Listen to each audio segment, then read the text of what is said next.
दादा दादा अब हम हमारे अतिथि जो हैं, आज का हमारा जो आयोजन है उसकी श्री कलेक्टर साहब, भूतपूर्व कलेक्टर साहब छतरपुर श्री रमेश चंद्र जी भंडारी जी IAS हमारे बीच में उपस्थित है। वो हमारे आज के सेशन के दूसरे सेशन के अतिथि हैं, एक्सपर्ट गेस्ट हैं। तो मैं उन्हें आमंत्रित करूंगी कि वे आए और हमें आशीर्वचन कहें अपने। सभी को सादर जय श्री कृष्णा। जय श्री कृष्ण। जय श्री कृष्ण। मैं एक मिनट बोलना चाहती हूँ। मैं अभी कुछ मत बोलो शीला जी। हाँ शीला जी शुरू करने दे अब।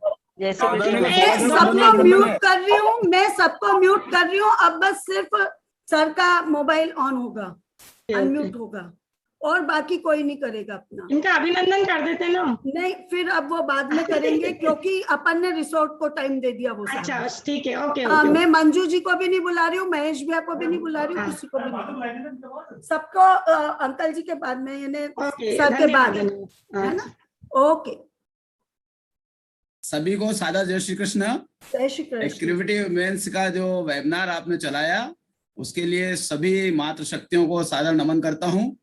आप लोगों ने जिस वेबिनार को जिस ऊंचाइयों पर ले गए वो उसकी जितनी तारीफ की जाए वो कम है। और फिर आपने आखिरी में जो 2 दिन कार्यक्रम किया, रविवार और सोमवार, जो ऑनलाइन परिचय सम्मेलन जो शायद समाज का पहला था, उसके बारे में कोई शब्द नहीं कह सकते। उसका हर पहलू, चाहे तकनीकी पहलू हो, चाहे एंकरिंग हो, और चाहे जो पार्टिसिपेट करने वाले समाज बंधु थे उनके द्वारा जो जिस कॉन्फिडेंस लेवल से और जिस तरह से अपने बारे में बताया, वो मैंने उसकी कोई शब्द नहीं है मेरे पास कि उनकी किस प्रकार से तारीफ की जाए। धन्यवाद आप लोगों को, आपने इस प्रकार का आयोजन किया। आपको बहुत बहुत बधाई, खास करके सभी बहनों को, सभी को। नाम इसलिए लूंगा कि उसका नाम छूट गया तो फिर उनको बुरा लगेगा मेरा नाम नहीं लिया भैया ने। बिल्कुल सही।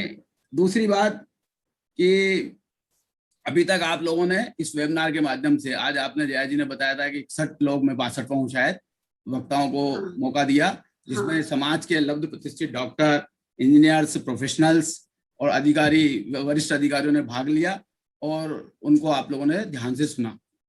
आज आपने मुझ जैसे एक आम इंसान को अवसर दिया, उसके लिए मैं आपका हमारे आभार व्यक्त करता हूँ। और मैं आप हमारे आदर्श हैं। आप खिलचीपुर जैसी जगह से उस समय पे निकले हैं जब व्यक्ति सोच नहीं सकता था कि IAS ऑफिसर या MPPSC से कहीं हम तो सब चीजें अपनी जगह है। अरे खिलचीपुर के गौरव ही नहीं, हमारे लिए समाज के अनमोल रत्न है।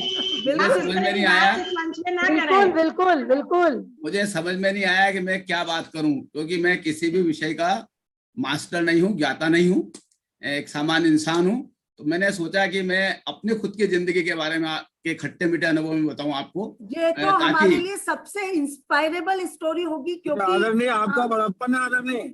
हाँ, ये हमारे लिए सबसे इंस्पायरेबल स्टोरी होगी, क्योंकि आपको सुनना और आप इस ऊंचाइयों तक कैसे पहुंचे ये जानना तो समाज के हर युवा की इच्छा होगी कि कैसे हम भी वहां तक पहुंचे और वो सपने। जो लोग मुझे व्यक्तिगत रूप से जानते हैं वो मैं बिल्कुल रियल स्टोरी सुना रहा हूँ, ना इसमें कोई अतिशयोक्ति है, ना कोई चीजें हैं। जो मेरे परिवार को और मुझे जानते हैं, मैं उस जमाने में हम लोग निम्न मध्यम वर्ग को बिलोंग करते थे।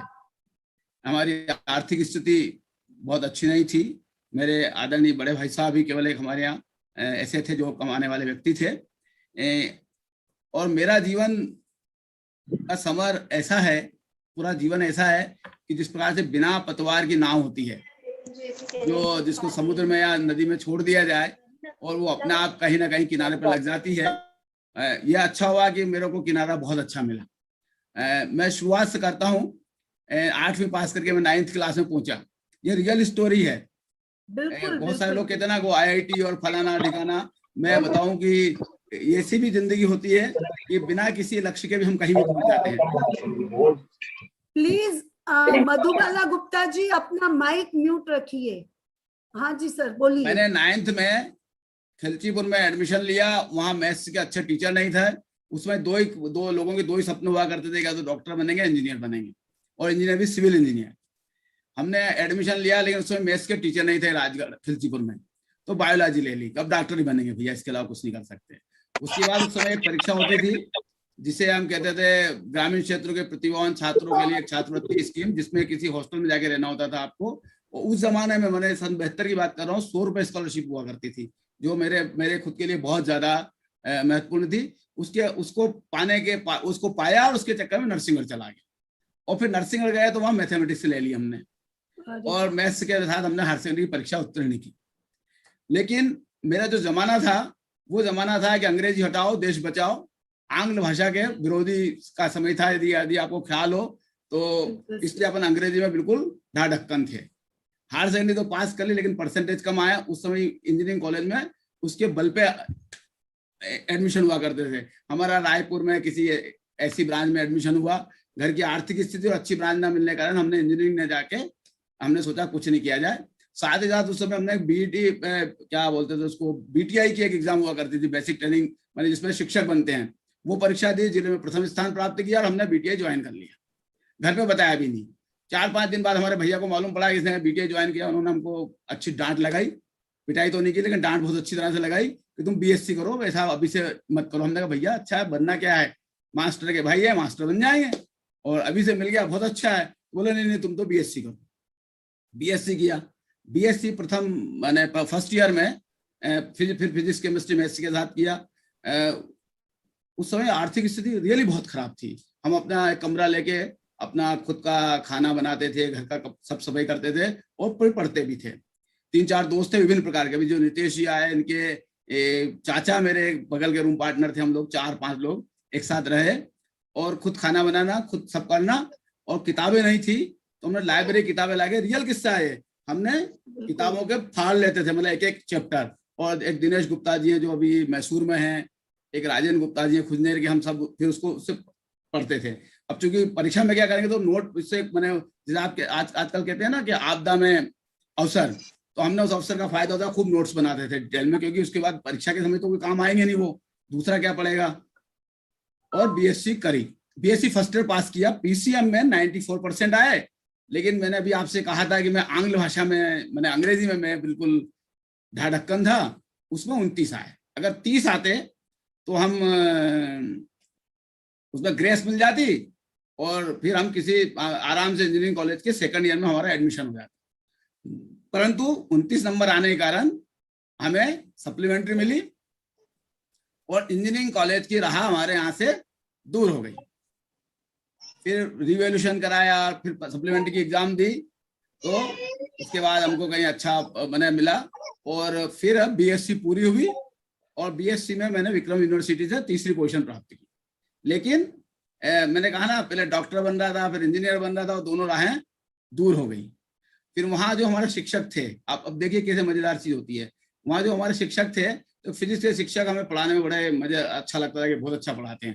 फिर हमने सोचा फिजिक्स में एमएससी कर लिया जाए, तो हम पहुंच गए इंदौर फिजिक्स में एमएससी करने। खिलचीपुर के व्यक्ति हिंदी भाषा वाले पहुंच गए इंदौर। इंदौर में हमारे जो मित्र लोग थे हॉस्टल में, उन लोगों ने बहुत सहयोग दिया। और खास करके यहाँ पर एक चीज का और उल्लेख करना चाहूंगा कि इंदौर समाज का एक उस समय विद्यार्थी संघ चला करता था। विद्यार्थी संघ के नियम थे कि 2 किताबें आपको दी जाएगी।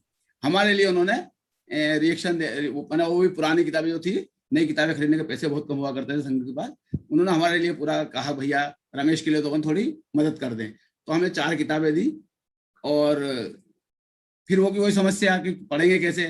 तो वही हॉस्टल में इंग्लिश, चूंकि मैं हिंदी मीडियम से आया था, इंग्लिश बहुत कमजोर थी, और एमएससी में जैसा सब जानते हैं पहले बार इंग्लिश मीडियम में लिखना होता था। हमारे जो हॉस्टल के दोस्त थे उन्होंने हमको सहायता की, और हमने तय किया हम वो इंग्लिश में पढ़ेंगे, वो हिंदी में हमें अनुवाद बताएंगे, हम हिंदी में फिर उनको इंग्लिश में पढ़ाएंगे, नोट्स हम बनाएंगे। और आपको मतलब मुझे कहते हैं गर्व है कि मेरे वो मित्र आज इसरो में, Bhabha atomic research centre, CAT Indore और ओएनजीसी में साइंटिस्ट हैं। और वो अपने बच्चों को आज भी कहते हैं कि रमेश भंडारी या भंडू नहीं होता तो हम साइंटिस्ट नहीं बनते। मैंने क्या होता था, हम लोग 5 लोग एक साथ मिलते थे और बेसिक्स हमारी मजबूत किया करते थे, और उसके कारण हमने एमएससी कर लिया। एमएससी करने के बाद हवा के बहते हुए पहले किसी बैंक में थोड़े दिन के लिए नौकरी की, और फिर राजगढ़ कॉलेज और शुजालपुर कॉलेज में पढ़ाना शुरू किया। थोड़ा पढ़ाते, लोग कहते हैं हम अच्छे पढ़ाते थे, तो लोग फिर अपने उस समय आ गए हम कुछ नहीं करेंगे, हम तो ये काम करते रहेंगे। लेकिन उस समय देखिए, अब मेरे चेंज जो आते गए वो बता रहा हूँ मैं आपको। उस समय कुछ ऐसा हुआ जिंदगी में एकदम कि हमने पीएससी देना शुरू किया। और क्यों हुआ वो बताता हूँ मैं आपको। वो बड़ा मजेदार किस्सा है। एक तो मेरे पिता माता का सपना था कि मैं उनका, चूंकि हम बहुत मैंने पुअर गरीबी में थे, तो वो कहते थे हर जगह कि मेरा बेटा तो पढ़ा होके वो अफसर बनेगा, हमारी गरीबी दूर कर देगा। तो एक तो वो सपना था। दूसरा था रिश्तेदारों का व्यंग।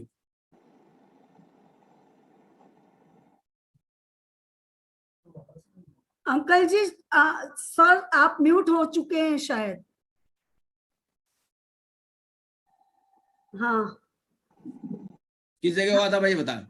हाँ, आप कॉलेज वो प्रोफेसर यानी घर की स्थिति बता रहे थे कि मम्मी पापा ठीक, चाहते थे ठीक, ऑफिसर ठीक। बनने। हाँ, माता पिता चाहते थे कि अफसर बने, ऐसा कहते थे वो लोग।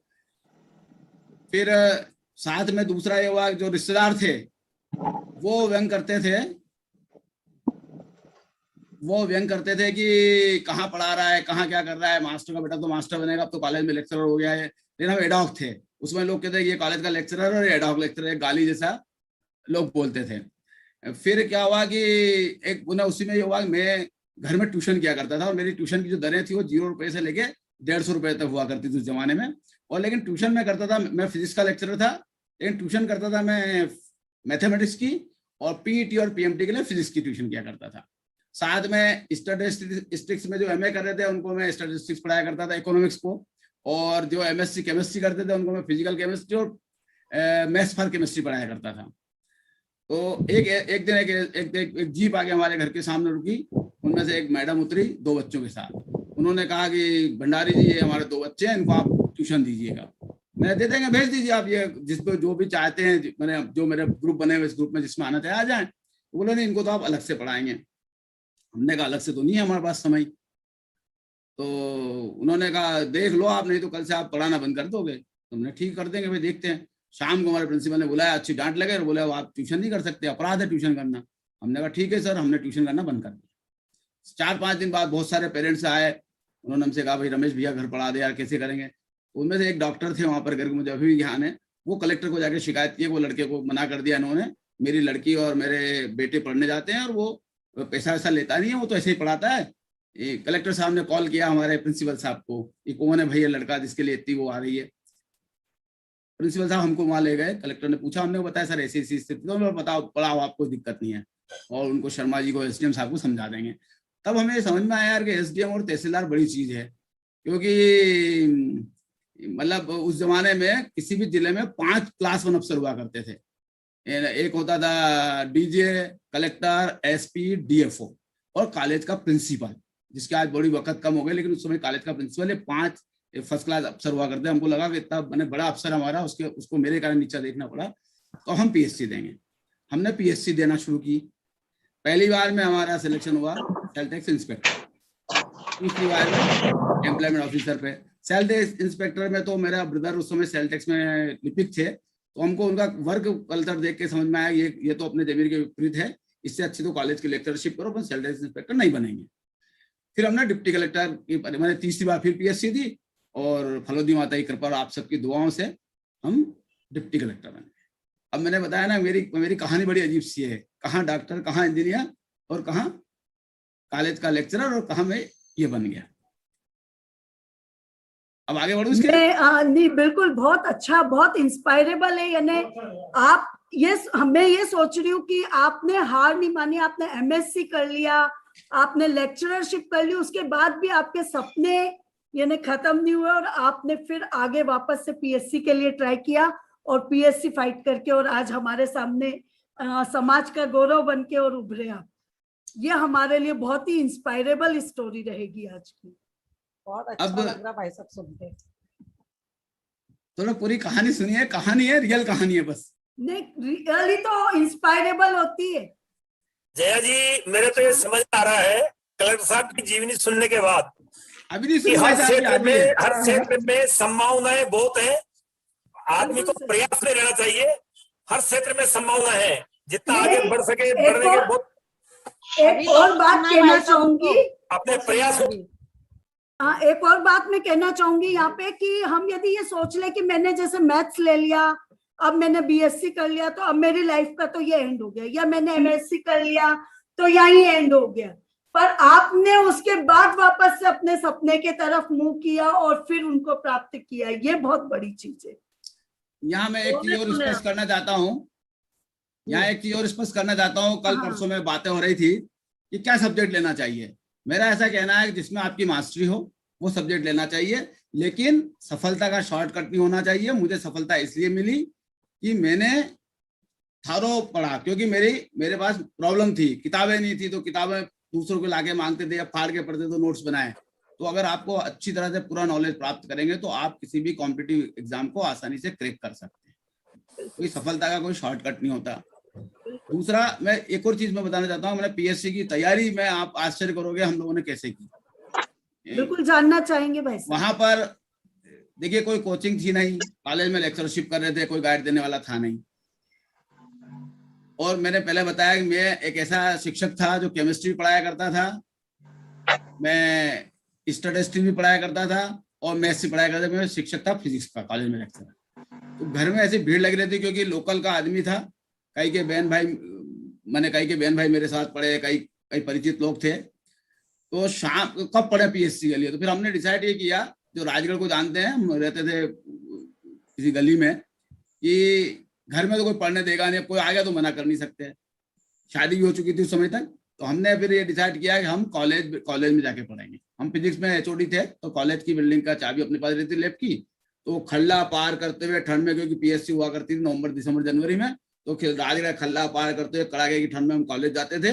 और कॉलेज के लैब में हम 6 बजे कॉलेज से आए, खाना खाया, सवेरे तो ट्यूशन करते थे, और खाना खाया, और उसके बाद हम 7 बजे, 6:30-7 बजे कॉलेज बिल्डिंग पहुंचे। रात को 10 साढ़े 10 तक उस पूरी बिल्डिंग में, कॉलेज की बिल्डिंग में, हम केवल 2 लोग, एक मेरा साथी था जुगल किशोर शर्मा जो मेरे साथ लेक्चरर था, हम 2 लोग बैठ के पढ़ाई करते थे। और फिर 11 बजे वापस घर आते थे। पीछे से ऐसा लगता था कि झुनझुन कोई भूत आ रहा, कोई प्रेत आ रहा, क्योंकि वो लोग विभिन्न किस्से सुनाते रहते थे। हम घर पहुंचते थे और फिर हमने, और साथ में सब्जेक्ट, लोग कहते ये सब्जेक्ट ले वो सब्जेक्ट लूं, मैंने पीएससी में फिजिक्स,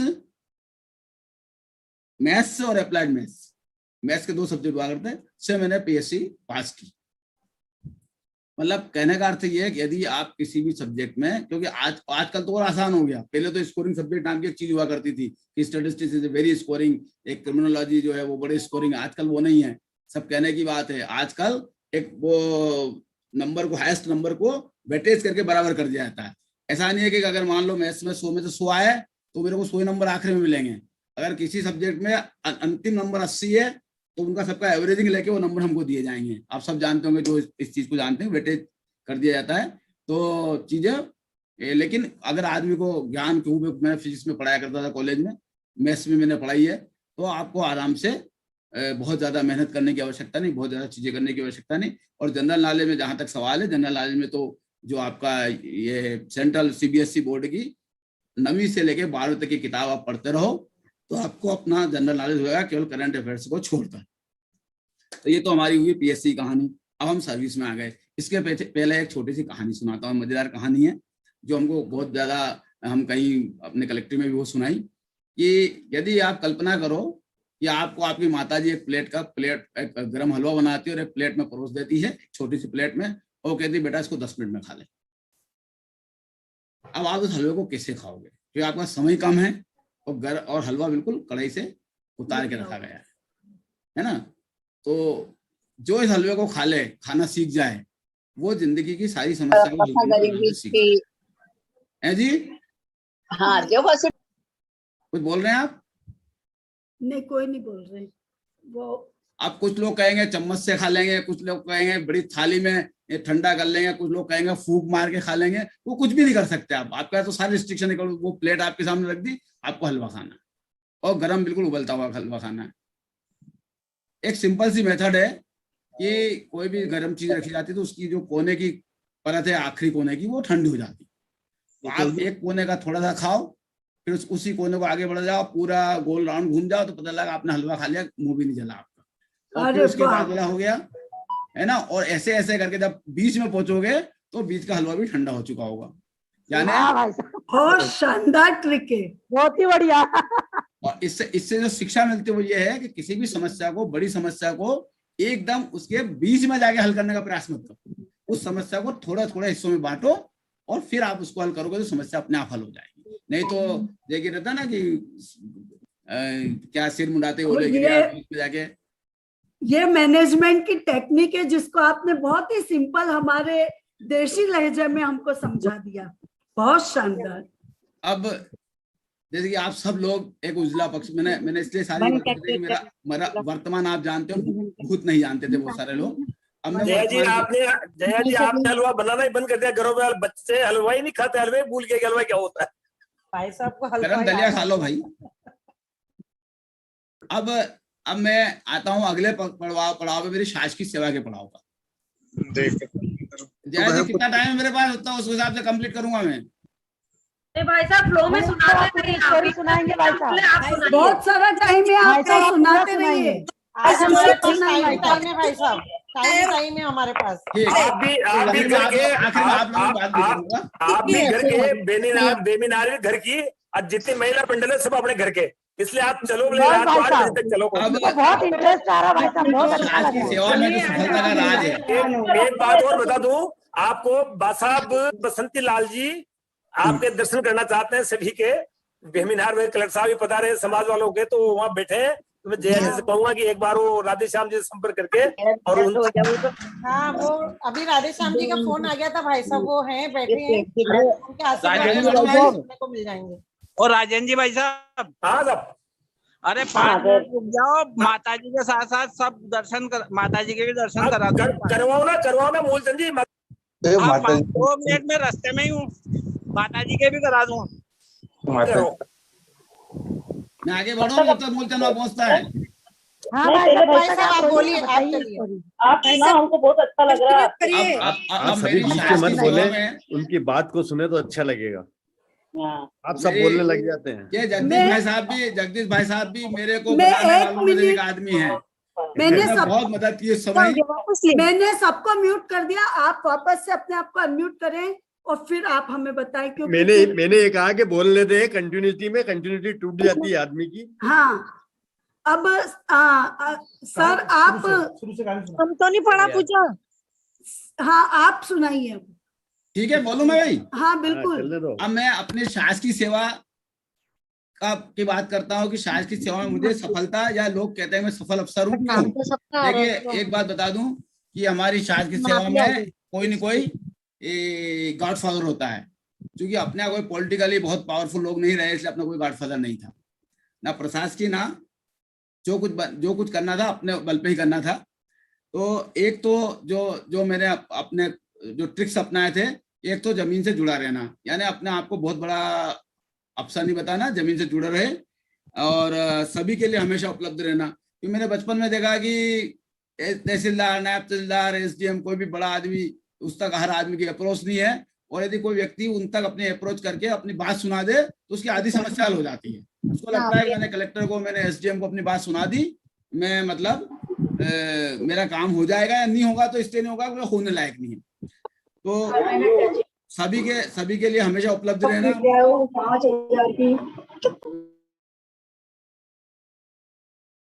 फिर एक होता है टीम वर्क। कि आपकी जो टीम है वो, उसको देखिए, जो लीडर होता है वो लीडर ने अगर अपनी टीम अच्छी बना ली तो उसको सफलता अपने आप मिलती रहती है। और दूसरा, अगर टीम ने जो काम किया, कि मान लो मैं एसडीएम था, एडीएम इंदौर था, या कलेक्टर था, तो मेरा ध्येय रहता था कि जो मेरे साथ काम करने लोग हैं, अगर अच्छा हुआ तो उन सबने किया, यदि कोई खराब हुआ या नहीं कर पाए तो वो मैंने नहीं कर, मेरा नेतृत्व तो अच्छा नहीं था या मैं उनको समझा नहीं पाया।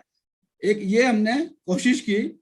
और जो आखिरी काम था वो ये था कि जो शासकीय योजनाएं बहुत सारी है, लेकिन फील्ड में एज इट इज वो उतरती नहीं है। यदि आप शासकीय योजनाओं को फील्ड में उतार दें तो भी आप बहुत बड़ा काम कर लेते हैं और बहुत बड़ी समाज सेवा कर लेते हैं। मैंने देखा अपने प्रशासकीय जीवन में कि हमने यदि अलग से कोई स्कीम चला दी, ये मेरा वो है, तो अगला वाला जो कलेक्टर आता है, अगला वाला जो बॉस आता है, सबसे पहले उसको खत्म करता है। वो सोचता है तो उसका बच्चा था, अब इसको खत्म कर दें।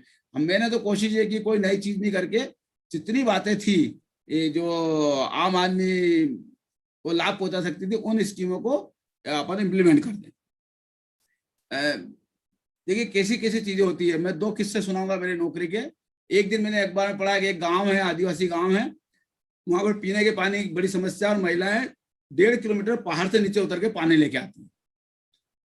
पढ़ के बड़ा दुख हुआ। गए वहां, तो वहां जाके देखा कि बुंदेलखंड पैकेज के अनुसार वहां पर पाइपलाइन बिछी हुई थी, खाना मैंने सब कुछ था, लेकिन पानी वहां नहीं पहुंच रहा था। जब उसकी जड़ में गए तो पता लगा जो मोटर लगाई थी वो कम हार्स पावर की लगी थी। मोटर लगा, और वहां जब जाके देखा वो पानी कैसे उतरता है, तो लगभग 450 मीटर नीचे जाके महिलाएं पानी लेती थी पहाड़ उतर के। और वहां गर्मी बहुत पड़ती है बुंदेलखंड में, तो वहां पर वो बेचारे पत्ते बिछा देते थे उस पे, पत्थरों पे, और चढ़ के एक बार उतर के ऊपर गए तो ऐसा लगा कि अपना मतलब मैंने बाहर निकल जाएगा सब कुछ। गांव की महिलाओं से पूछा आपको क्या चाहिए, बोले भाई साहब आप तो सर तो पानी दे दो बस, बाकी कुछ नहीं चाहिए। केवल इतना किया कि वहां पर पीएचई को बुलाया और व्यवस्था हो गई। फिर वहां देखा सड़क क्यों नहीं है, तो पता चला मुख्यमंत्री में सड़क सेंक्शन है, लेकिन फॉरेस्ट से मंजूरी नहीं मिली। फॉरेस्ट के डीएफओ से बात की तो डीएफओ ने कहा कि सर वो इनके यहाँ से कोई विधिवत एप्लीकेशन नहीं आई। दूसरे दिन विधिवत एप्लीकेशन पहुंचा दी, वहां सड़क बन गई। कहने का अर्थ ये है कि शासकीय योजनाओं को अगर आप जिम्मेदारी पूर्वक कर लें तो गाँव वालों की या आम आदमी की समस्या हल है। आप दिख रहे हो। दूसरा, मुझे इस नौकरी के दौरान कई महान हस्तियों से मिलने का मौका मिला।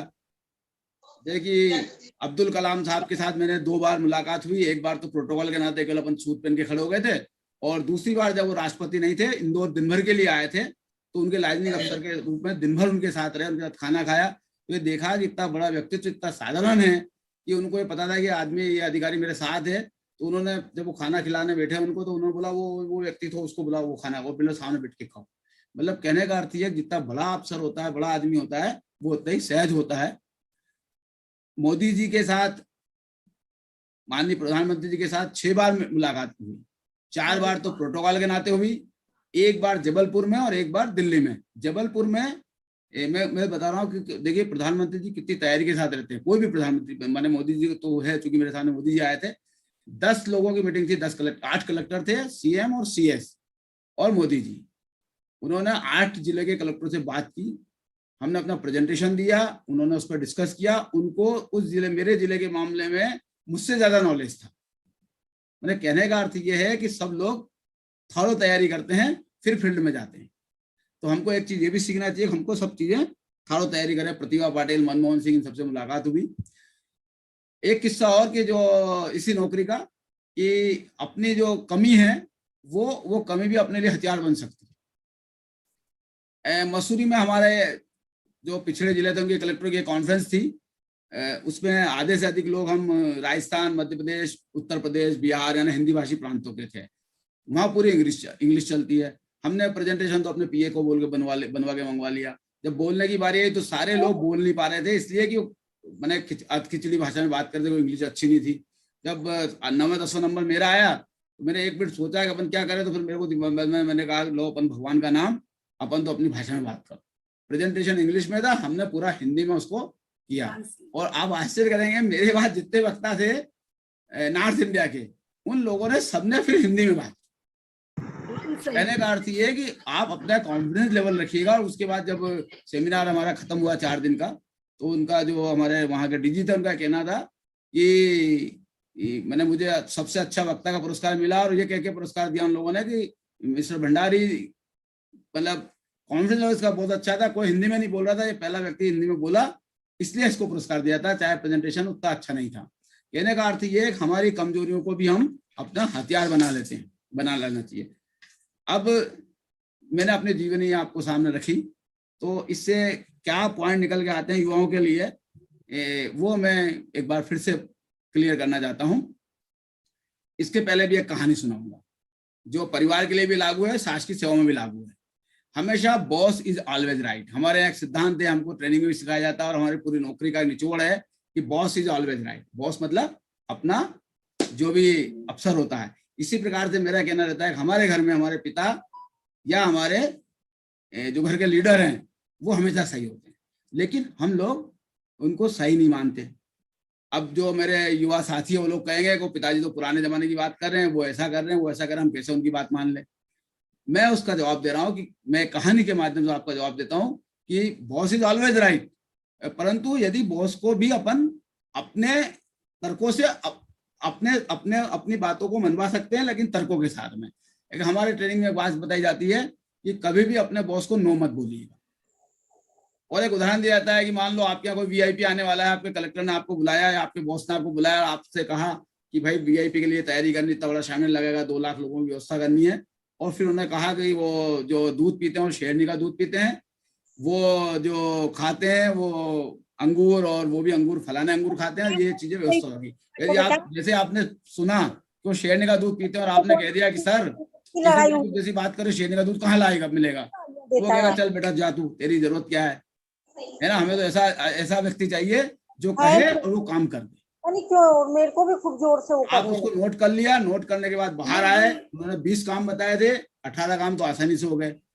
और 2 काम जो उन्होंने बताया जो नहीं हो सकते, उनके लिए आपको अल्टरनेट बात करनी पड़ेगी, है ना, उनका विकल्प आपको सुझाना पड़ेगा। फिर आप जाओ कि सर आपने ये कहा था, ये व्यवस्था कर दी, ये व्यवस्था कर दी, ये व्यवस्था हो गई। और ये 2 काम ऐसे थे, अब मैंने अपने यहाँ तो शेरनी है नहीं सर इस जिले में, शेरनी वहाँ बस्तर में है, और मैंने वहां के डीएफओ को फोन कर दिया, लेकिन वो कह रहे हैं अभी शेरनी दूध देने की नहीं है। लेकिन उन्होंने एक विकल्प बताया सर कि ये जो बिल्ली है ये शेरनी की होती है, अपने 5 बिल्लियां सर घर में बांध लिया। कहने का अर्थ है विकल्प बताओ, तो बोला अरे यार बिल्ली का कुछ बताओ। सर मेरा बात की वहां पर। प्लीज केदार जी, गुप्ता जी अपना माइक म्यूट रखिए। सर कंटिन्यू कीजिए आप। मैंने अपने वहां पर बात की थी, फिर उनको बताया कि सर हमने वहां पर जहां से वीआईपी आ रहे हैं, वीआईपी के यहाँ भी बात कर ली। वीआईपी का कहना है कि यार अगर वो नहीं होता है तो वो ये इस चीज का दूध भी, काली गाय का दूध भी पी लेते हैं। और हमने काली गाय भी सर 5 गायें बांध ली कि पता नहीं कौन सी गाय उस दिन दूध ना दे। यानी कहने का अर्थ ये है कि आप अपने बॉस को विकल्प सुझाएं तो वो आपकी बात से सहमत हो जाएंगे। इसी प्रकार से हमारे माता पिता है, हमें गेप है, पीढ़ी दर पीढ़ी का गेप है, उनके विचार हमारे जो जमीन आसमान का अंतर है। लेकिन यदि वो कोई बात कहते हम एकदम काट देंगे तो उनको भी बुरा लगेगा और मैंने चीजें खराब होगी। इससे ज्यादा अच्छा है कि आप अपने तर्क से कोई विकल्प उनको सुझा दें। और मैं मानता हूं कि देखिए अभी नीलेश जी बताए गए कि हमको बिजनेस के और मॉडल में भी आना चाहिए। राजेंद्र भाई साहब ने कहा कि वो बिजनेस के मॉडल में प्रॉब्लम ये है कि हम लोग रिस्क नहीं लेना चाहते। लेकिन यदि आप तर्कों के साथ रिस्क फैक्टर के फायदे बताएंगे तो मैं नहीं मानता कि हमारे बुजुर्ग इस चीज को नहीं मानेंगे। लेकिन आपके पास विकल्प होना चाहिए, तर्क होना चाहिए, तो मान लेंगे। तो एक तो युवाओं को ये बात भी ध्यान रखना चाहिए। दूसरा, असफलता से कभी हताश नहीं होना चाहिए। मैंने बताया पूरा, मैं तो मतलब सप्लीमेंट्री भी आ गई, इंजीनियरिंग कॉलेज में एडमिशन नहीं हो गया, व्यंग कसते थे लोग बात, वो 2 एडॉप जा रहे हैं, जिनके बच्चे इंजीनियर बन गए, उनके चाचा, उनके पिताजी हमसे कहते थे कि तुम्हारा तो बच्चा तो सब बेकार है। उस समय बेकार होता था, पढ़ने में जाए कितना अच्छा, बेकार है। लेकिन असफलता ये कहती है कि आपने सफलता का प्रयास अच्छा नहीं किया। और दूसरा, कॉम्पिटिटिव एग्जाम में तो देखिए एक बात है कि आप जो 5 लोग बैठे हो तो एक पोस्ट है, तो 4 अगर आपसे भारी हो गए तो आपका सिलेक्शन नहीं होगा। इसलिए असफलता से आपको सीख के आगे बनाना चाहिए। दूसरा, आपकी कमजोरी को अपनी मजबूती बनाओ। यदि किसी चीज में कमजोर हैं, देखिए मैंने कहा मैं अंग्रेजी में कमजोर था, तो मैंने क्या बना लिया अपनी चीज को कि अंग्रेजी नहीं है तो नोट्स बनाओ, बार बार लिखो, घुटंत लगाओ, अपने आप ही चीजें आ जाएगी। किताबें नहीं है तो हाथ से नोट्स बना दो। हाथ से नोट्स बनाए तो नेचुरल बात है कि इतने सारे नोट्स बनाना। अब आज जैसा गूगल का जमाना तो नहीं है। अभी भी ये लोग हो रहे हैं जो क्रेक करके आ रहे हैं। देखिए उसी दिन उसको गुप्ता जी को सुना था अपन ने, जिन्होंने यूपीएससी क्रेक की, उनका कहना है नोट्स बनाओ। ये नहीं कि गूगल उठाया और मोबाइल में पढ़ लिया, उससे कुछ नहीं होता, उससे हेल्प मिलती है। लेकिन उसको फिर आप जब तक लिखेंगे नहीं, जब तक बार बार उसको रिपीट नहीं करेंगे। मैंने एक विस्तृत नोट्स होना चाहिए और विस्तृत नोट्स के साथ एक संक्षिप्त नोट्स होना चाहिए, ताकि अगर टाइम है तो विस्तृत पे बात कर लो और कम टाइम है तो आप संक्षिप्त वाले को पढ़ लो, तो आपका नॉलेज रिवाइज हो जाएगा। फिर जीवन में हारना नहीं चाहिए, हमेशा चलते रहना चाहिए, हमेशा मुस्कुराते रहना चाहिए। यदि जो मुझे व्यक्तिगत तौर पे जानते हैं कि मैंने कॉलेज की लेक्चरशिप भी हंसते हुए गुजारी और एमएससी भी हंसते हुए की, हंसते रहो तो अपने आप सफलता मिलती रहेगी। इसके बाद हमेशा तत्पर रहना चाहिए, कोई भी काम सीखने के लिए कभी नहीं होना चाहिए। अब देखिए मैं बताऊं आपको, जब हम लोग डिप्टी कलेक्टर बने तो हमारी एक ट्रेनिंग होती है, तो ट्रेनिंग में पटवारी की ट्रेनिंग भी लेनी पड़ती है, आरए की ट्रेनिंग भी लेनी पड़ती है और बाबू की ट्रेनिंग भी लेना पड़ती है। हमको सबसे पहले सिखाया जाता है कि आप, वो पटवारी आपका गुरु है, आप ये नहीं मान जाए तो चल भाग, तो पता है आप कुश्ती सीखोगे और जब आप राज करने पहुंचोगे तो आप जीरो हो जाओगे, असफल हो जाओगे। बहुत सारे लोग जिन्होंने किया वो बाद में सफल नहीं हो पाए। इसलिए जहां से भी ज्ञान की प्राप्ति हो वहां से आपको निसंकोच ज्ञान प्राप्त करना चाहिए। हम लोगों के साथ, तो प्रशासनिक अधिकारियों के साथ तो एक चीज और है, आप सब जानते हैं, कभी हम सीओ जिला पंचायत हो जाते हैं तो ग्रामीण विकास की बात करते हैं, कभी हम नागरिक आपूर्ति निगम में जीएम हो गए तो गेहूं खरीदी की बात करते हैं, कभी हम किसी और जगह बन गए ना, हमें कोई मास्टर तो है नहीं, जैसे मैंने पहले भी कहा था मैं मास्टर नहीं हूँ, हर चीज वहां जाके सीखते हैं और सीखने के बाद उसको इम्प्लीमेंट करते हैं और फिर जिससे ज्ञान लिया उसको भी सम्मान देते हैं और उस ज्ञान का प्रयोग वहीं पर राज करने के लिए करते हैं। तो इसलिए जहां से भी सीखने को मिले, जहां से भी मोटिवेट होने को मिले, वो करते रहिएगा। एक शेयर है, वैसे मैंने लिखा हुआ है, मैं कैसे पढ़ा था मैंने, लेकिन अच्छा लगा इसलिए मैं उसको बोल रहा हूँ। कुछ कर गुजरो जाने के लिए मौसम नहीं मन चाहिए, साधन सभी जुट जाएंगे, संकल्प का धन चाहिए। बहुत शानदार है ना, यदि ये करोगे आप तो जिंदगी में सब कुछ मिल जाएगा। अब ये तो मेरी नौकरी हो गई, अब रिटायरमेंट के बाद की थोड़ी सी बात करूंगा, 5-10 मिनट की बात और है। मैंने ये युवाओं के जो पॉइंट बताए थे युवाओं के लिए, अब मेरी माता बहन और मेरे जो बुजुर्ग बैठे हैं उनके लिए भी कुछ बात करूंगा। रिटायरमेंट के बाद देखिए सबसे बड़ा जो काम था, आप सबको बहुत उजला पक्ष लगता है, लेकिन हमने बहुत खोया भी। एक तो क्या हुआ कि पिताजी की डेथ जब मैं 8वीं में था उसमें हो गई, माता की डेथ मेरी जब डिप्टी कलेक्टर बना उसी साल हो गई, उन्होंने अपने सपने को पूरे होते हुए नहीं देखा। फिर परिवार ने बहुत सेक्रीफाइस करना पड़ता है, क्योंकि नौकरी ऐसी थी जो इंदौर में जब एडीएम था, इंदौर का कार्यकाल लोगों ने देखा है, दंगे हुए और यह था सवेरे 8 बजे घर से निकलना, रात को 10 बजे आना। तो अब रिटायरमेंट के बाद एक तो सोचा था कि परिवार को समय देंगे, फिर देश विदेश का भ्रमण करेंगे, धार्मिक यात्राएं करेंगे, की भी, लेकिन कोरोना लग गया तो बंद हो गई। फिर चौथा पॉइंट आया जो आखिरी में, पिछले कोरोना काल में क्या हुआ कि मेरा वजन बढ़ गया। वरना वैसे भी मैं फैटी था तो, लेकिन मेरा औसतन 75-76 किलो वजन हुआ करता था, एकदम वजन बढ़ गया मेरा फैटी।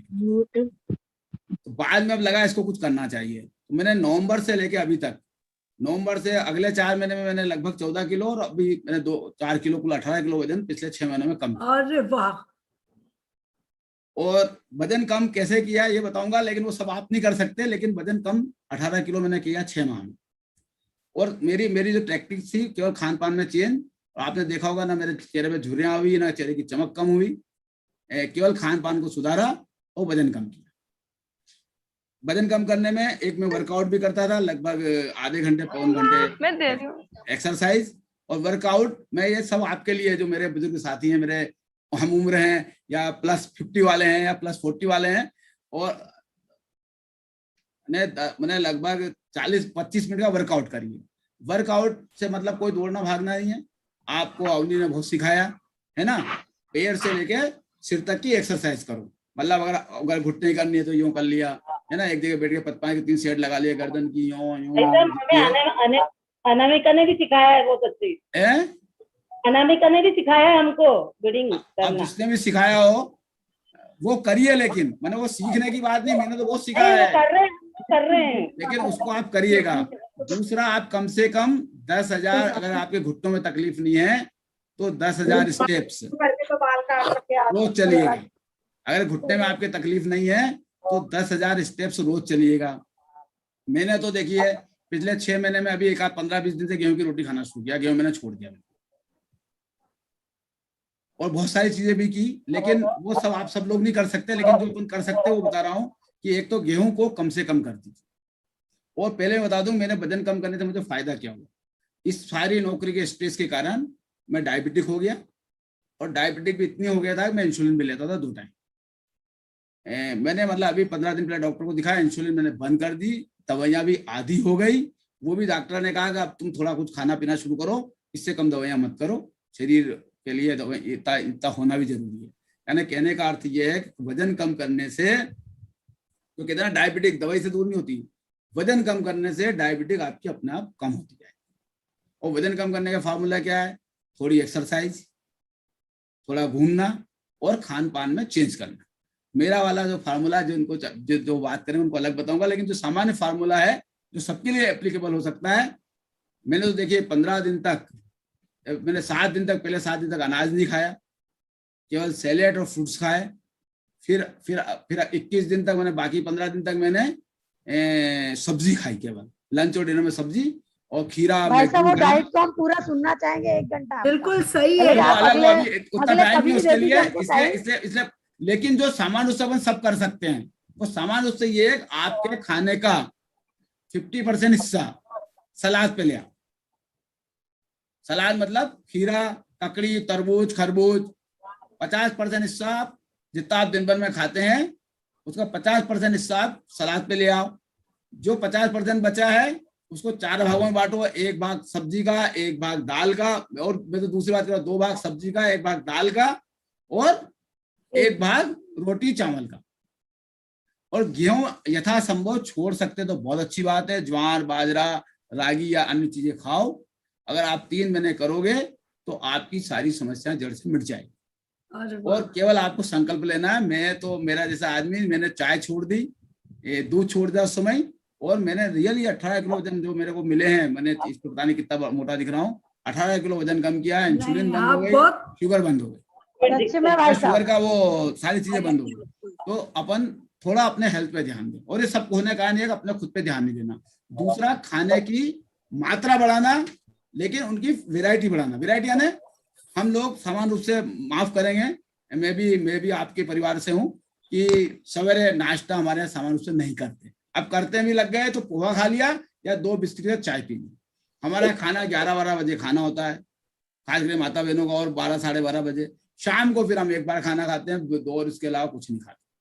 अब आप जरूर कहोगे मैं नाश्ता करती हूँ, फलाना करती हूँ, कुछ लोग कर रहे हैं, लेकिन जनरल जो बात है वो ये है। अगर नाश्ता भी करेंगे तो वो हैवी चीज होगी कोई नहीं। तो आप अपने खाने को कम से कम 4 हिस्सों में बांटिए। सवेरे ब्रेकफास्ट करिएगा, 10-11 बजे एक सिट्रस फ्रूट खाइएगा या नींबू पानी पीजिएगा। लंच करिए, लंच में जो मैंने फॉर्मूला बताया करिए। शाम को 4-5 बजे चाय के साथ मखाना खा लो, परमल खा लो, या फ्रूट्स खा लो।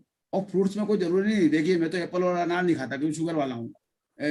अभी तो अपना आ रहा है, अभी तरबूज और खरबूज आ रहा है ना। जब अमरूद के दिन थे तो हमने रोज 1 किलो अमरूद खाया।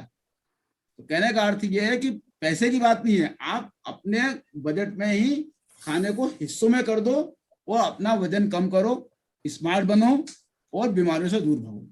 मैंने अगर आपको, हम तो कहते हैं कि मोटापा भारत छोड़ो और बीमारियां भारत छोड़ो, अगर यह फार्मूला अपनाना है तो उसके लिए केवल आपको अपने खान पान में चेंज करना है।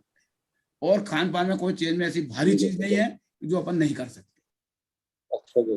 और हैवी चीजें कम खाना पड़े। मैं घी बंद करने की नहीं बोला, तेल बंद करने की नहीं बोला, लेकिन उनकी मात्राएं आपको कम करनी पड़ेगी। अब भजिया पकौड़ी भैया 1 बार खा लो, खाते हैं, हम भी खाते हैं, लेकिन रोज कचौरी समोसा, शाम के नाश्ते में कचौरी समोसा मत खाओ। तो ये मेरा एक संदेश था आप लोगों के लिए कि ये बताना इसलिए जरूरी था। मैंने खुद ने इम्प्लीमेंट किया, मुझे खुद को बहुत फायदा मिला। आप लोग भी यथासंभव इसको, मैंने इससे और इनको कदबा वाला भी छोड़ना पड़ेगा सब, ये आप कर लें। भाई साहब के बाद, भाई साहब अब मैं बोलना चाहूंगी 2 शब्द। रुक जा, अभी थोड़ा और बढ़ेगा, अभी रुक जा, एक बात और आखिरी। शीला जी अभी एक बात और, माफ करना, मुझे ऐसा लगता है मैं घर पे बात कर रहा हूँ तो ऐसा बिल्कुल हमें ऐसा ही फील हो रहा है। बहुत अच्छा लग रहा है।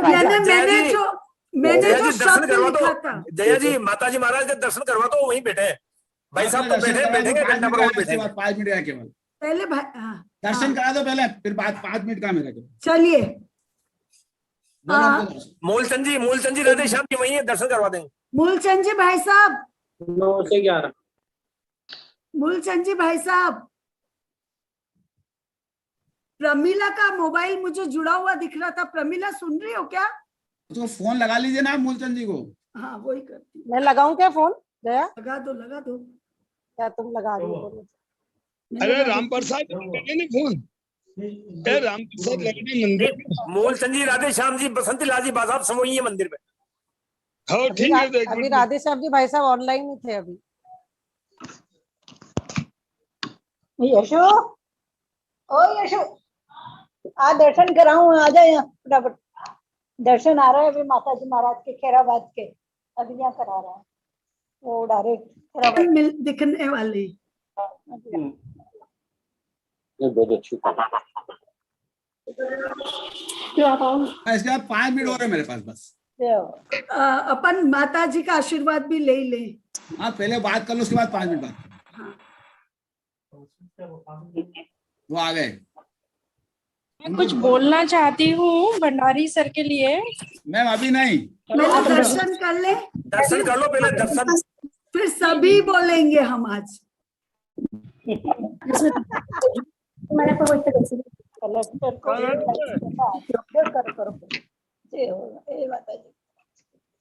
चलो मैं ले लूँ आचार्य, सीख के थोड़ा बहुत। जो मंदिर में है प्रमिला, बोलते रहो मोबाइल में तुम्हारे, ताकि हमें माता जी आरती बोल।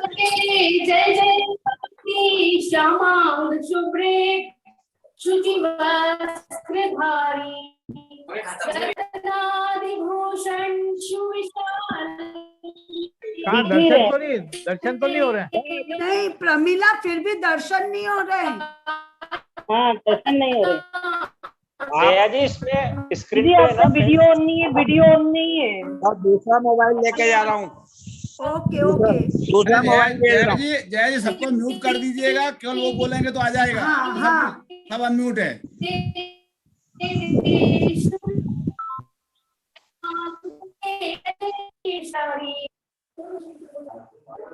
भूषण जी भाई साहब आप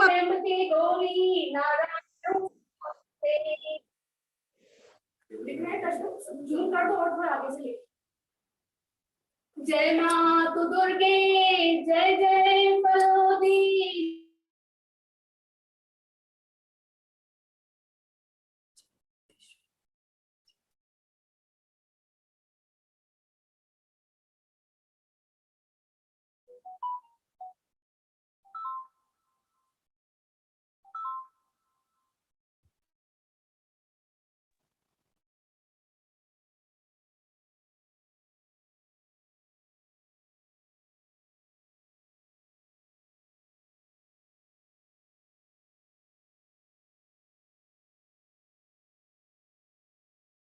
अंकल जी आप स्टार्ट कीजिए अब।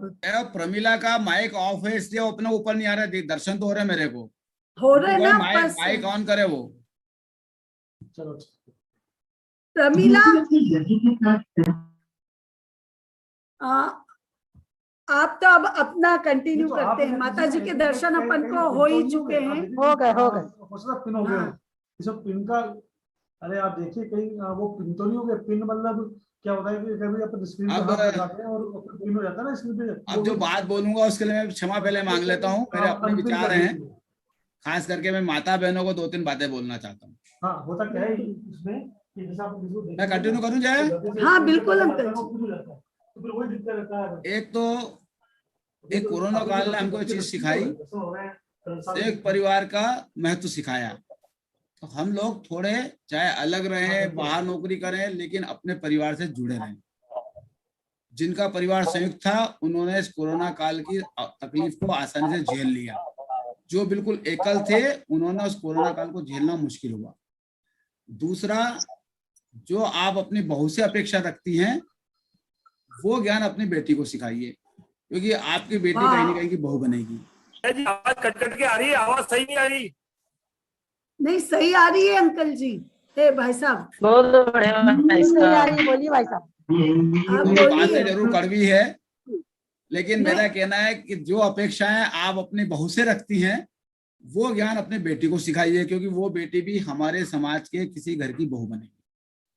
हम लोग क्या करते हैं, हमारी बेटी को तो कोई घर का काम नहीं सिखाएंगे। हमारी घर की बेटी तो हमारी नाजो पालों में पली है, वो कोई काम करेगी क्या? और जब लड़का भी देखने जाते हैं तो हम हमारे बहू से तो अपेक्षा करते हैं कि वो हमारी सास ससुर की सेवा करे, हमारे संयुक्त परिवार में रहे, हाउस वाइफ बन के रहे। हमारी बेटी के लिए जब बात करते हैं तो कहेंगे नहीं भैया वो तो एकल परिवार हो, उसका तो कोई ननद ना हो तो अच्छा, कोई उसका देवर ना हो तो अच्छा। इस मेंटेलिटी को जब तक नहीं सुधारेंगे समाज में अच्छी बातें नहीं होगी, क्योंकि बहुत सारी कड़वी बातें हो रही है। आप भी जानते हो, उन चीजों को स्पष्ट नहीं करना चाहता मैं, लेकिन मेरा कहना है कि थोड़ा सा हमारे घर में, मैंने ना बेटियों के लिए, बेटों के लिए भी हमने ज्ञान देना बंद कर दिया। पहले अपन घर में एक साथ बैठते थे, एक साथ खाना खाते थे, बहुत सारी चीजें अपन एक दूसरे को बच्चों को सिखाते थे। उनमें धार्मिक बातें भी होती थी, परंपरा की बात भी होती थी। ऐसा नहीं है पहले के बच्चे बाहर नहीं पढ़े। मुझे अभी पता है कि जो सबसे पहले बाहर गए, बाहर पढ़े, बी.डी. गुप्ता साहब कागोनी से, उनके बड़े भाई सब बाहर पढ़ के आए। बहुत सारे लोग हैं पुराने पढ़े वाले भी, लेकिन सबने अपने परिवार की परंपराएं, समाज की परंपराएं इनको सिखाया। हमने अब क्या किया, खासकर अपने, मैंने मेरे वाले की बात नहीं कर रहा हूँ, हिंदुओं में हमने अपने परिवारों को, अपने बच्चों को ज्ञान देना बंद कर दिया। अभी देखिए धर्म का नाम नहीं हुआ, अन्य धर्म दोनों, हिंदू मुस्लिम और ईसाई, उनके यहाँ अभी पूरी शिक्षा दी जाती है, धार्मिक शिक्षा दी जाती है, पारिवारिक शिक्षा दी जाती है। चाहे वो संडे जाए, शुक्रवार जाए, चर्च और जाते हैं। हम कभी बच्चों को नहीं सिखाते बेटा हर मंगलवार तो हनुमान जी का जाके आ जाए, या फलाने देवता के यहाँ जाए, या करके आ जाए। तो हमको थोड़ा सा सभी माता पिता को, सभी माने मनाट माताओं के लिए, सभी के लिए कहना मेरा कि हम थोड़ा सा अपने बच्चों को अपने परिवार की प्रतिष्ठा, परिवार की परंपराएं और जैसी वो मुझे चाहिए वैसी मेरी बेटी को शिक्षा देना सब शुरू कर दें, तो ये मान के चलिएगा कि हमारे यहाँ जो चीजें थोड़ी बहुत गड़बड़ हो रही है वो चीजें सुधर जाएंगी। एक बात तो मुझे कहना था। दूसरी बात मुझे कहना था कि मेरी पूरी कहानी आपने सुनी, मैं ये नहीं कहता आप ना करें, लेकिन अपने बच्चों का इंटरेस्ट जरूर देखें कि बच्चे का इंटरेस्ट कायम है। उसको जबरदस्ती कोचिंग के लिए गए तो IIT बनेगा, IIM बनेगा, क्यों हमें क्या दिखता है अखबार में एक दिन पढ़ते हैं कि फलाने IIM के बच्चे को 2 करोड़ का पैकेज मिला। अरे भाई वो एक बच्चे को मिला, अगर उसी IIM का पूरा डिटेल देखोगे ना तो उसकी एवरेज आएगी 15 लाख 17 लाख। IIT का आपको देखोगे किसी बच्चे को 35 लाख का मिल गया, लेकिन एवरेज देखोगे तो आएगी आपको 9 लाख 10 लाख। तो पैकेज के पीछे ना भगे, उसको ज्ञान दें। उसको एक वो 3 इडियट पिक्चर बड़ी अच्छी आई थी, उसमें एक था कि काबिलियत के पीछे, ऐसा कोई डायलॉग था, मैं भूल रहा हूँ उसको, कि क्या था वो, कोई बताएगा नया लड़का कि काबिलियत माने काबिलियत के पीछे भगना, काबिल बनो, काबिलियत तो झक मार के पीछे आएगी, झक मार के पीछे आएगी। तो उस चीज को दूसरा, परिवार की यूनिटी बहुत जरूरी है, क्योंकि जो कई बार अपन को लगता है परिवार हमें जो सफलता मिल रही है बिजनेस में किसी चीज में, वो हमारे कारण मिल रही है। वो चीजें बड़ी अच्छी मालूम पड़ती है। देखो हम साथ साथ पिक्चर में थे, हम साथ साथ, बाकी पोर्शन से मतलब नहीं। यदि उसको पता है कि उनकी जो बेटी थी उसकी जहाँ शादी होती है ना, उसका जेठ उससे अलग होता है, फिर वो वापस बिजनेस में प्रॉब्लम आती है, तो उन चीजों को सीखेगा हमारे यहाँ। क्योंकि जब तक आप अच्छी प्लानिंग नहीं करेंगे, अच्छी तरह से नहीं रहेंगे, मैं केवल यह चीज इसलिए कहना चाहता हूँ कि हमारे यहाँ भी विकृतियां आना शुरू हो गई। ये समय वो है जब अगर हम चाहे तो इन विकृतियों को रोक सकते हैं। यदि नहीं रोका तो फिर अन्य समाज में जो हम बातें सुनते हैं वो हमारे सामने शुरू हो जाएगी। बस, और तीसरा आखिरी है कि इस कोरोना काल में भी, वैसे उसने नीलेश जी ने पूरी चीजें बता दी, मैं फिर से बता देता हूँ, बचत का बड़ा महत्व, बचत का बड़ा महत्व है। आप बचत करना सीखिए, चाहे 10 पैसा बचाए, चाहे 10 रुपए बचाए, और बचत करने के तरीके हैं। आप अगर बचत करेंगे तो ये कल आपके काम आएगी। इस कोरोना काल में नौकरी पेशा वर्ग ने, जिनके पास बचत थी वो लोग बड़े सुखी रहे, जो नहीं थी उन्होंने गहने या उधार लेके अपना काम चलाया। कई लोगों की नौकरियां छूट गई, कई लोगों के चीजें आई। इसलिए माता बहनों से खास करके निवेदन है, और बहुत छोटी छोटी चीजें बचत करने के लिए एक निश्चित कर लीजिए। मैं तो एक मजाक में किस्सा सुनाता हूँ लोगों को, कि हमारे पंडित जी थे, उन्होंने बड़ा अच्छा किस्सा सुनाया था। ये हमने उनसे पूछा है कि तुम साउथ इंडियन ब्राह्मण थे, कि आपके यहाँ तो इतना सोना देते हैं शादी में, इतना सोना कैसे खरीदते हो यार?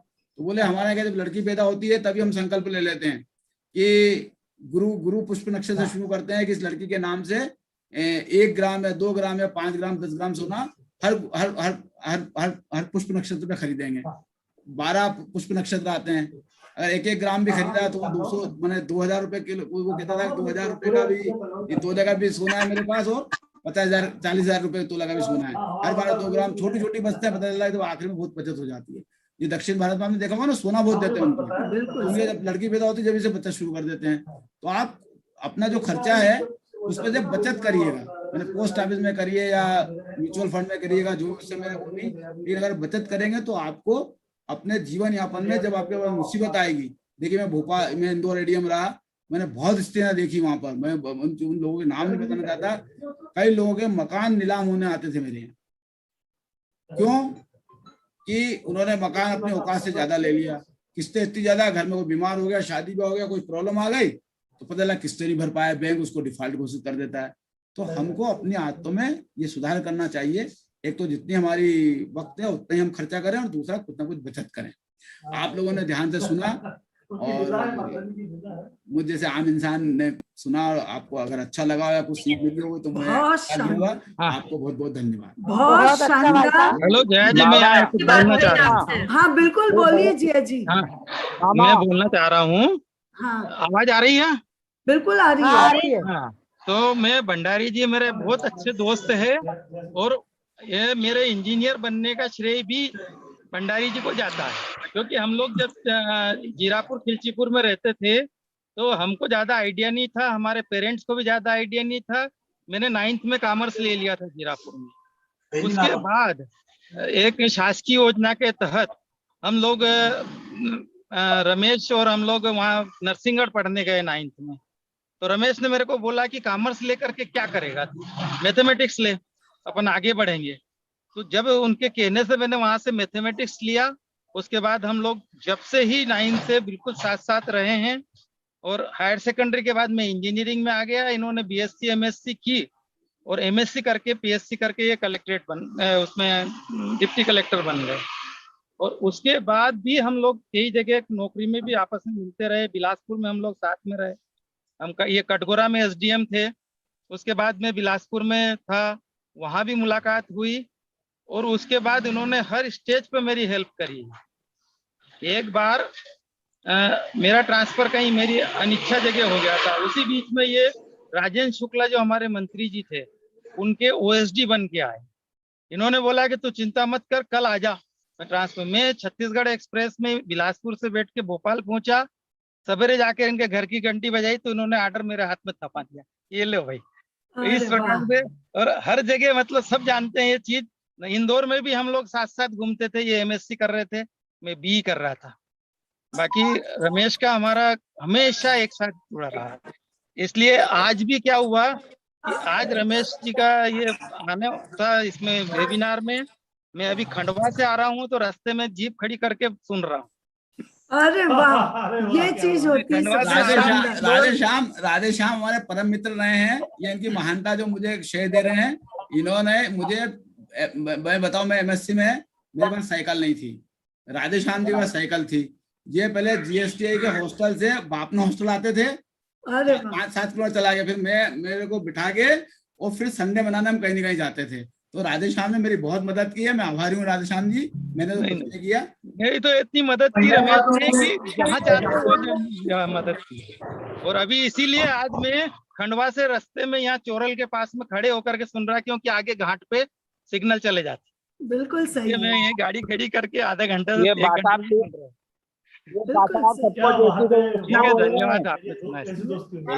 नमस्ते। नमस्कार फूफा जी, कैसी तबीयत है अब आपकी?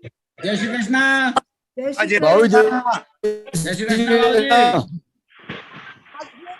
जय श्री कृष्णा। जय श्री चुनाव होता है, जो पूरा कार्यकाल है पूरा हुआ है। ईमानदारी से इन्होंने काम किया अपने जीवन। वाह।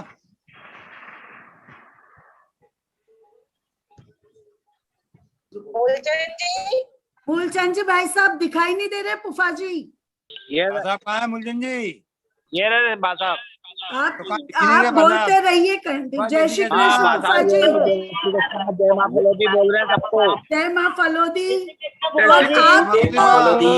आपको घूमता हुआ देखते हुए हमें बहुत अच्छा लग रहा है कि आप स्वास्थ्य लाभ ले रहे हैं। और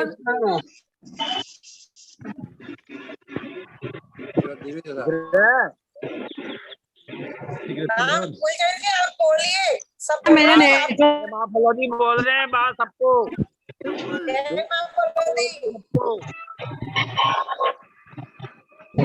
जय श्री कृष्ण। जय माँ फलोदी।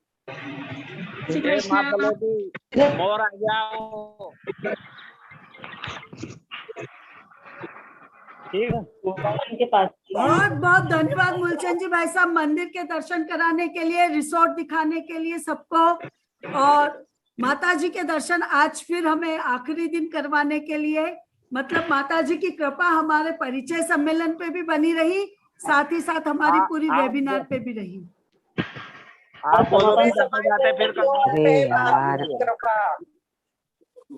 सर, अंकल जी, कलेक्टर साहब, हाँ, मैं एक बार सबको म्यूट कर रही हूँ और अंकल जी से रिक्वेस्ट करूंगी कि आप वापस से हमें अपनी बातें बताएं, हमें उनमें बहुत रस मिल रहा है। जीवन के अनछुए पहलू, आपके जो अनछुए पहलू है जो कि समाज को नहीं पता, वो थोड़ी सी जानकारी और साथ ही शीला दी भाई साहब ने जो था कड़वे तो सच्चाई बोलिए भाई साहब। हाँ बोलो। मेरे नेटवर्क प्रॉब्लम आ रही तो बात ही नहीं कर पा रही हूँ मैं। भाई साहब के बारे में 2 शब्द बोलना था, बोल पा रही हूँ। अच्छा संगीता चाची, संगीता सर्राफ जी, भाई साहब के बारे में एक बात बोलना चाहूंगी जया।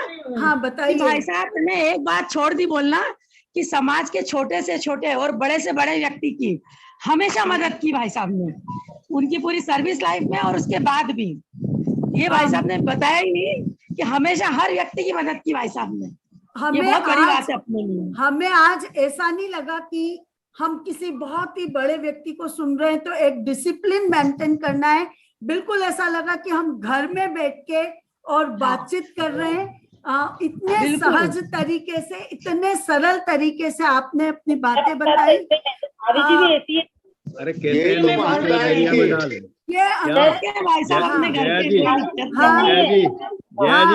हाँ बोलिए कि नेकी कर और दरिया में डाल। बिल्कुल सही है। संगीता चाची बोल रही हूँ। हाँ बिल्कुल। परम आदरणीय रमेश जी भंडारी भाई साहब हमारे खिलचुपू के गौरव नहीं, पूरे समाज के रत्न हैं। भाई साहब बचपन से आदरणीय भाई साहब ने अपनी लगन, समर्पण भाव एवं ईमानदारी से युवा वर्ग को संदेश दिया है आज कि विपरीत आर्थिक परिस्थितियों में भी किसी को भी अपने लक्ष्य से हटना नहीं चाहिए। आप यदि मेहनत करते हैं और एक दिन निश्चित आपकी सफलता प्राप्त होगी। से तैयार भी कर ले। बड़े एवं छोटे के प्रति आपकी विनम्रता जीवन में समाई है। आपकी बहुत ही सफलता समाज सेवा, आत्मीयता आपका आभूषण प्रामाणिकता से किया है। आपने परिवार का नाम रोशन। हर पल है जिंदगी के संघर्षों का